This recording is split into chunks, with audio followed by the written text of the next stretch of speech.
যুক্তরাষ্ট্রের রাজধানী ওয়াশিংটন ডিসিতে ইরানের বিরুদ্ধে চলমান যুদ্ধের প্রতিবাদে বিক্ষোভ থেকে সাবেক মার্কিন সেনা সদস্য সহ ৬০ জনেরও বেশি ব্যক্তিকে আটক করেছে পুলিশ।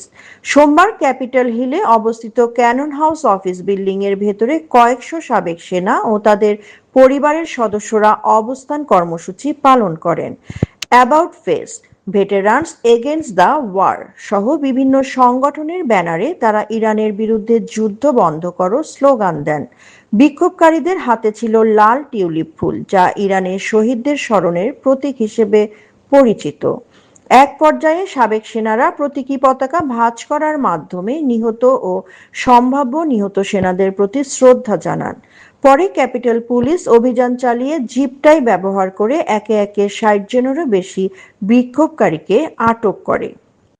পুলিশের দাবি, সরকারি ভবনে অনুমতি ছাড়া প্রবেশ ও শৃঙ্খলা ভঙ্গের অভিযোগে তাদের আটক করা হয়েছে। অন্যদিকে ভেটেরান সংগঠনগুলোর দাবি, যুদ্ধ বন্ধ এবং সম্ভাব্য প্রাণহানি ঠেকাতেই তারা এই বিক্ষোভ কর্মসূচি পালন করেছেন। সাদিয়া রহমান, আন্তর্জাতিক ডেস্ক, বার্তা বিচিত্রা।